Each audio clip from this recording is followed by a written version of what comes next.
Analyse du 14 août. Bon, on va marquer d'abord le support. Ils sont en ligne. On va marquer le breaker bloc. Ainsi.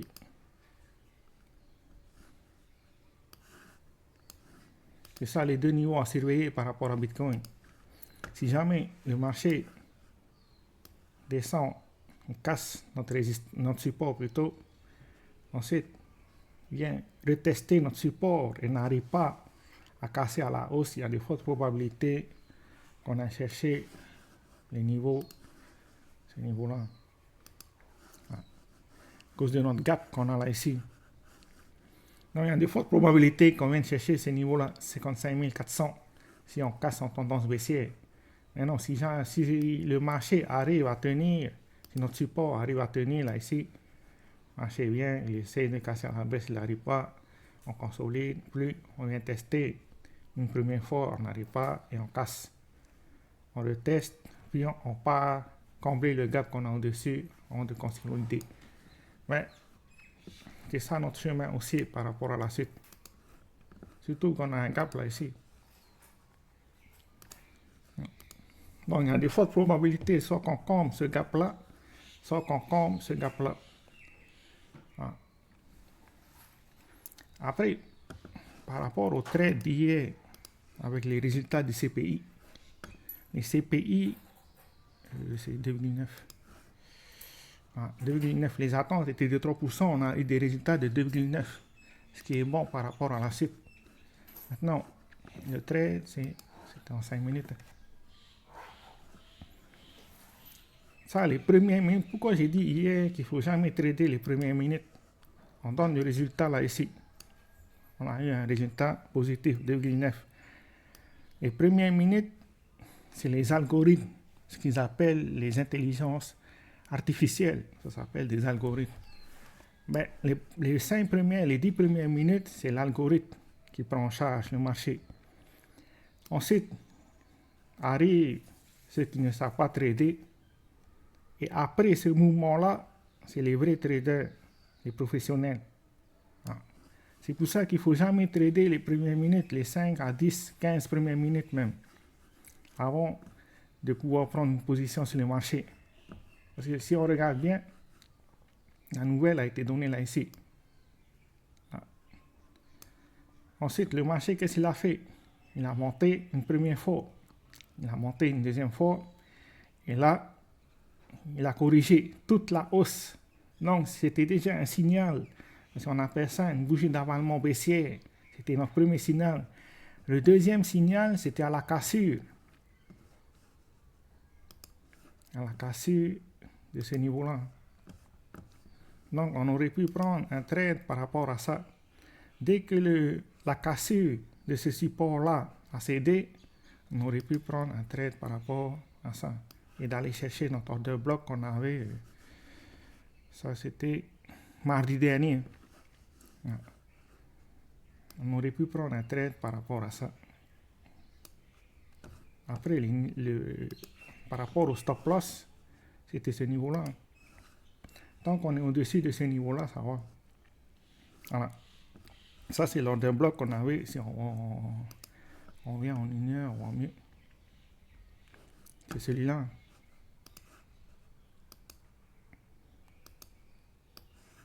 Voilà. Donc, on aurait pu prendre ces profils-là ici. C'est ça à peu près le trade qu'on avait ce matin par rapport à Bitcoin. Maintenant, le problème, c'est que c'était à 2h du matin. Voilà. Après, bien sûr, tous les autres sont en correction par rapport à cette nouvelle-là. C'est pour ça que ça ne m'étonnerait pas, si on descend sur Bitcoin, ça ne m'étonnerait pas qu'on vienne chercher les niveaux de 58 300, tester ce niveau-là au moins. On teste notre support de 58 300 avant de prendre une direction. Soit on casse à la baisse, on reteste, puis on descend, combler notre gap. Soit on descend sur ce niveau-là, on teste, il arrive à tenir, mais on vient chercher le gap qui est là ici. C'est pour ça qu'il faut faire attention par rapport à la suite. Mais bon, ça c'est plutôt à court terme pour les day traders ou bien scalpers. Après, par rapport à la bourse, on va aller en daily.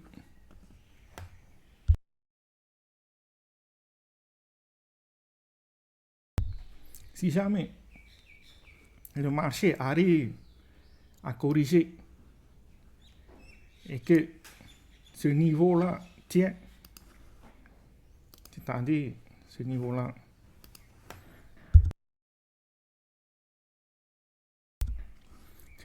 il arrive à tenir, on vient là ici, puis on retourne en tendance haussière, ça pourrait être bon par rapport à la suite.